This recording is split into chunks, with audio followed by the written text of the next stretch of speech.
हाय, क्या आप भी खुश रहना चाहते हैं और कॉन्फिडेंट बनना चाहते हैं, अपने आप को पहचानना चाहते हैं? तो चलिए इसको हम एक स्टोरी के फॉर्म में समझते हैं। एक छोटी सी स्टोरी आपको सुनाऊंगी मैं आज, और देखिए आपको वो स्टोरी कितनी पसंद आती है। ठीक है। एक था बहुत घना जंगल, और वहां पे थी एक छोटी सी काइट, पतंग, जिसमें कि इंद्रधनुष जैसे, रेनबो जैसे जो है ना, बहुत सारे कलर्स थे, उसमें सारे कलर्स मौजूद थे। लेकिन उसको वो कलर बिल्कुल पसंद नहीं था। वो अपने मिश्रण से बहुत परेशान थी कि जब भी वो नीले रंग की तितलियों को देखती तो वो कहती कि कितना शांत और गहरा रंग है, काश मैं भी नीली होती। जब भी वो चमकते हुए सूरजमुखी को देखती तो वो कहती कि काश मैं भी पीली होती, चमकदार और खूबसूरत होती।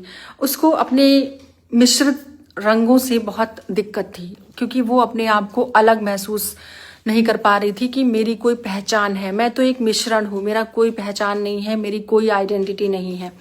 तो इसीलिए वो हमेशा बहुत दुखी रहती थी। तो एक बार बहुत बड़ा तूफान आया, और तूफान के बाद जितनी भी तितलियां थी सारी की सारी मिट्टी में मिल गईं, मिट्टी से ढक गई, मिट्टी के कलर की हो गई। तब उस जंगल के एक बहुत पुराने पेड़ ने उस काइट को बुलाया, उस पतंग को बुलाया, और उसका नाम था रंगोली। उसको बुलाया अपने पास और बोला कि अब तुम उड़ो, ये तुम्हारा समय है, तुम उड़ो और खुद को पहचानो, खुद को देखो कि तुम्हारा कलर, तुम्हारा रंग, तुम कितनी खूबसूरत हो।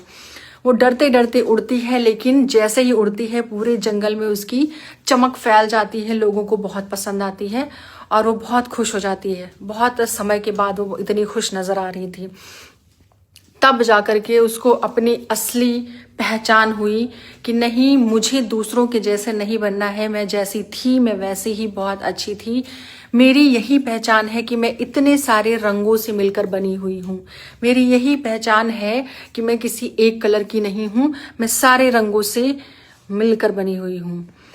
तो इसी तरीके से हम अपनी सेल्फ आइडेंटिटी, सेल्फ जो हमारी पहचान है, अपनी पहचान जो हमें अलग बनाती है, उसको बस हमें ना समझने की जरूरत है, थोड़ा सा पहचानने की जरूरत है। कैसे?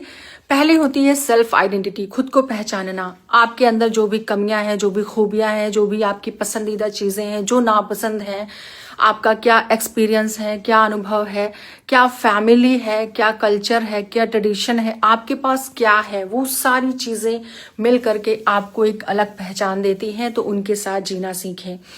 और दूसरा होता है कि दूसरों की तरह बनने की कभी ना सोचें। आपके पास जो भी है आप उसमें सही से रहना सीखो और उसके साथ जीना सीखो। सच बता रही हूँ मैं, आप बहुत खुश रहोगे। बस उसको बढ़ाना सीखो कि हाँ, मेरे पास जो है उसको क्रिटिसाइज मत करो, उसके साथ खुश रहना सीखो।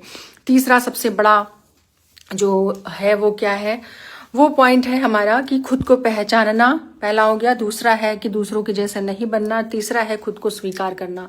आप जैसे भी हो, बहुत सारी चीज़ों का मिश्रण हो या किसी एक सिंगल आइडेंटिटी से हो, जो भी चीज़ें हैं, क्योंकि कोई भी एक जैसा नहीं होता है, सबका डीएनए चेंज होता है। बायोलॉजिकली देखें तो सिंगल पेरेंट के सिंगल जो भी बच्चे होते हैं वो एक जैसा नहीं होते उनका।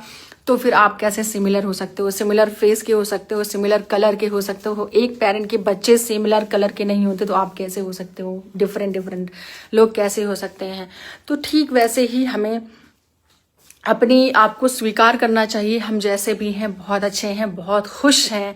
तो लिटरली आपके अंदर का जो कॉन्फिडेंस है वो बहुत ज़्यादा हाई लेवल, पीक लेवल पे चला जाएगा और आप बहुत हाई लेवल पे पहुंच जाओगे और बहुत खुश रहने लग जाओगे। आपको कोई दुखी कर ही नहीं सकता। तो ये है खुश रहने का और कॉन्फिडेंट बनने का मूल मंत्र। टेक केयर, इसको अपनाना ज़रूर अपनी लाइफ में।